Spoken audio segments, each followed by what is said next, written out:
Today we have a truly revolutionary piece of hardware to feature on NCIX Tech Tips. This is the Asus iPad transformer. It has Android 3.0, that is the one with the codename Honeycomb that everyone's been so excited about. But it's not all about the software for this one. This is also one of the very first tablets to reach the market with the NVIDIA Tegra 2 chip.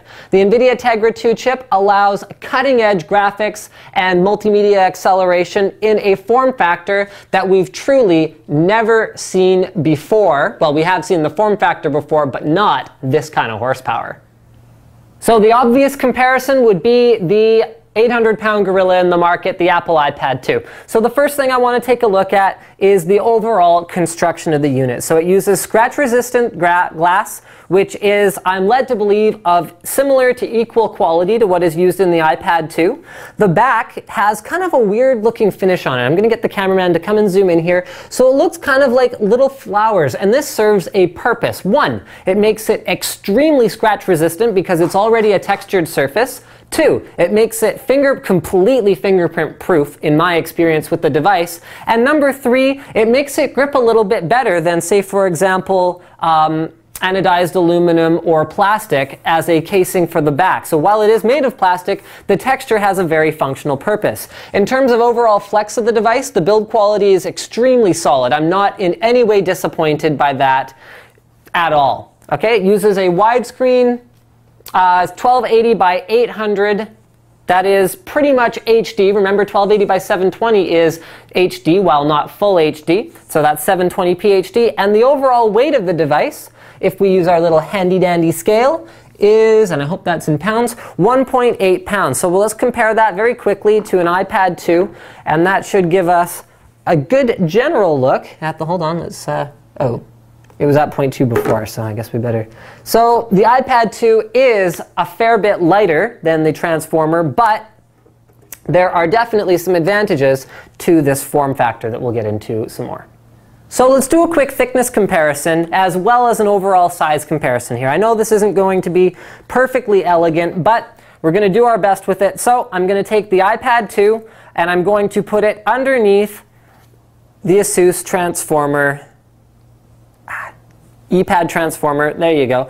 So you can see, hopefully you can see, that the transformer is a little bit thicker than the iPad 2. Why don't I go ahead and take these and put them down on the table in a second, but first I want to show you from the front.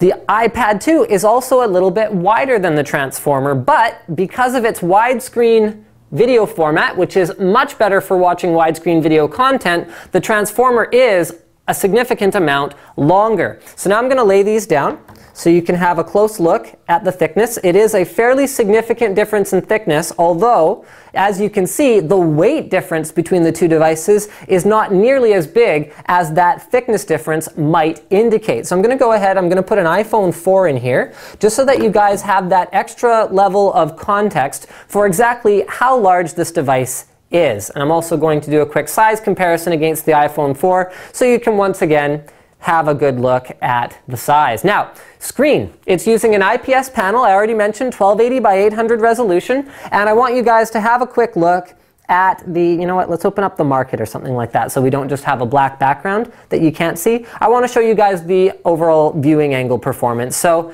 the here we go. Now the cameraman's made it so I can actually see what I'm doing. So you can see that the viewing angle, even if you make it quite sharp, is very, very usable. So even up to about here, I'd say, is the limit of what is usable. So cameraman, if you want to go ahead and zoom out, that can give them a pretty good look at just how much I have this tilted, where you can still see the content on the screen quite easily without any fuss. So we're just going to go ahead and compare that really quickly to the iPad 2, which, using an IPS panel itself, is able to achieve a fairly similar viewing angle. So I would say, as far as that goes, other than the formatting of the screen, which is a definite win because we were using widescreen here, the quality of the screens is quite similar.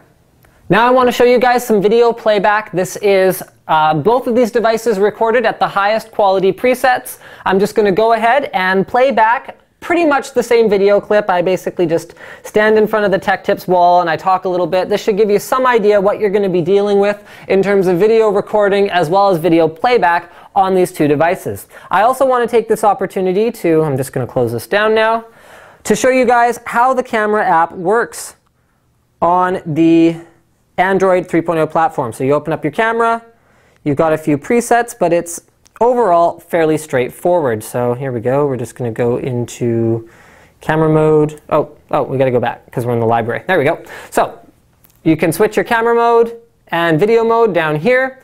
You've got a couple of presets like high quality, low quality, time-lapse interval, color effects, all that good stuff. And then recording is done by simply pressing the button here, which is what we did to record the clips that we took before.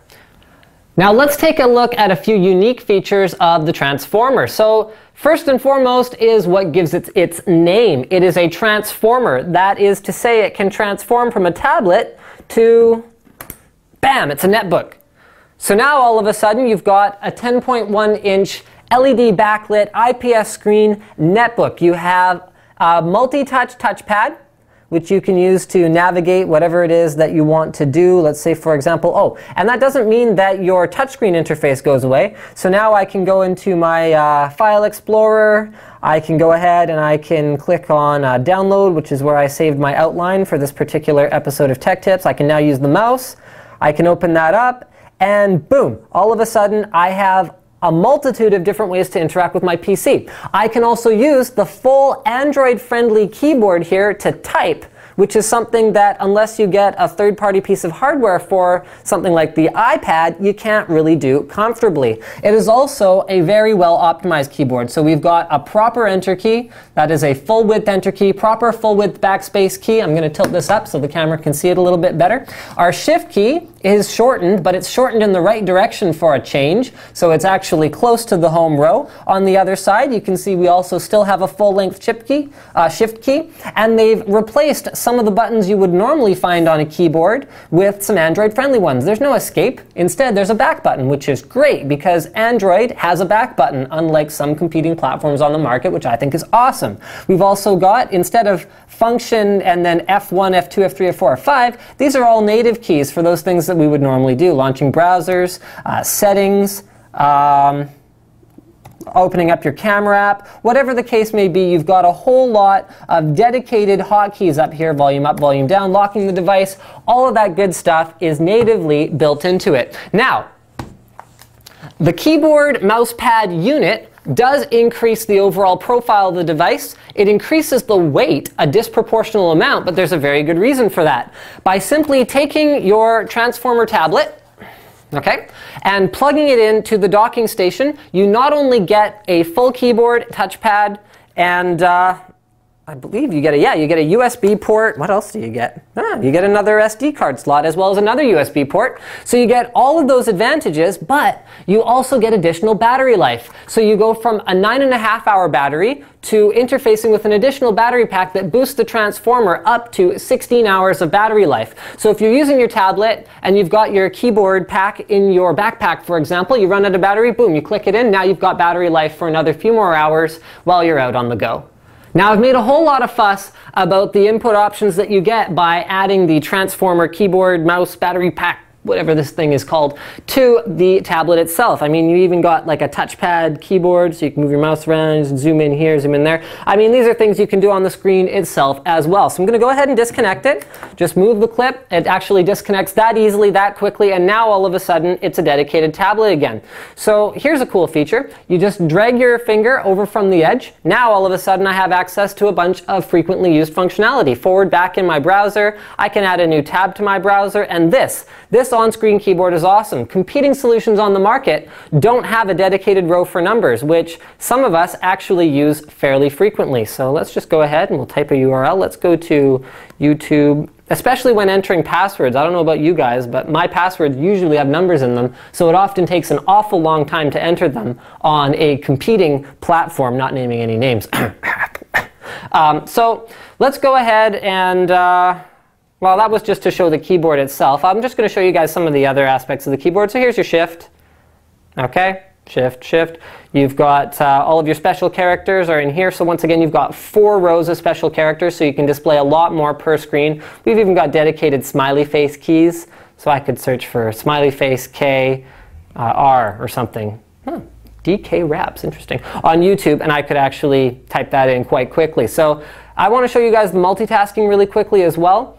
Now, it's not, it doesn't show you every app that you've necessarily had open in the last little while, but what it does do is it gives you the last 5 that you were using. So from my perspective, that's actually very useful because most of the time, I'm not doing more than 5 things on a device at any given time anyway, so I just press this button right here. Okay, I want to go back to my gallery, I want to play this video. It's a very quick way to pop between your frequently used applications, your browser, and whatever else you need to do. We got tabbed browsing built in, and you can see it's quite fast to navigate between them. Just going to go ahead, tap that one more time. There we go. We can go to ncix.com. Just want to show you guys the browser speed on a website that you can easily navigate to yourself. Okay, so the page is now loaded. There you go, just like that. We can navigate to our forum as well. And you guys can easily compare this against your own tablet devices or even your desktop. Alright, so right now I'm playing a Burnt Face Man Flash video. I'm a big fan of Burnt Face Man and fatpie.com in general. But what's most impressive about this is that it's playing a Flash video. That's pretty much all I need to say about that in comparison to the competing solutions on the market. So I want to show you guys some more features that are unique about the iPad transformer. So let's start with expansion. This is a micro SD card slot, so I'm going to show you guys the entire physical characteristics of it. Micro SD means you have additional expansion on the cheap and on the fly. You can just add more storage to your iPad transformer without much hassle at all. We've also got mini HDMI, which is pretty sweet because it means that you can output to your HD TV or a computer monitor or whatever else you please. We've got a microphone headphone jack, which is pretty typical. We've also got one speaker on this side. We're going to flip around to the other side here. Now we have latches for the keyboard as well as our power and data interface jack down here. Okay, up at the top we've got our other stereo speaker, so it is meant to be used in landscape mode primarily. We've also got our volume down, volume up, and power buttons. And finally, up at the top of the device we find nothing there. Now it also comes, in terms of storage, it comes not only with the micro SD expansion, but also with a free account to store, what is it? They're saying 1 year of unlimited Asus web storage starting in mid-April, so that's a pretty cool feature as well. Now Google Maps is phenomenal on Android 3.0. It's a very, very enjoyable, intuitive experience. I'm just going to go ahead and switch back to not the satellite overlay, which I don't prefer. So you can use 2 fingers to tilt the map as a whole. You can actually rotate it around. And I'm going to cut away to some close-ups here of me just generally using it, so I'm not going to bother to continue using it in our main shot. But you can see what I'm doing here, so just panning around, zooming in, zooming out, tilting the map, changing to satellite view. You can see the GPS dot for where we're actually located within the lower mainland. And yeah, generally speaking, the Maps app is just utterly phenomenal. It's outstanding on the Android 3.0 platform. So I'm not going to get too far into the overall UI of Android 3.0. I think there's been an awful lot of talk about it so far. It is very multitasking friendly. It is very responsive as a whole. So I'm just going to go ahead. Oh, I forget where I put my, oh, there it is. Forget where I put my browser. So I got my browser. I'm going to go back to home. Let's go back to my gallery. There we go. I can quickly switch back to my web browser if I want to. I can go back, I can go home. I can wind down by playing a little bit of Angry Birds if I so desire. And so yeah, there's plenty of videos all over YouTube about the UI of Android 3.0, but what I just want to say more than anything else is that the UI is optimized for tablets. So while the older versions of Android are great for phones, this one is fantastic for tablet. You can see the overall responsiveness of the unit, and I'm just going to, with that, call it a day. Thank you for checking out this episode of NCIX Tech Tips about the iPad transformer. Don't forget to subscribe for more reviews. And I have a question for you guys. If you were buying a tablet today, bearing in mind that there's not too many options on the market when we make this video, but today could mean when you're watching it, which one would you buy?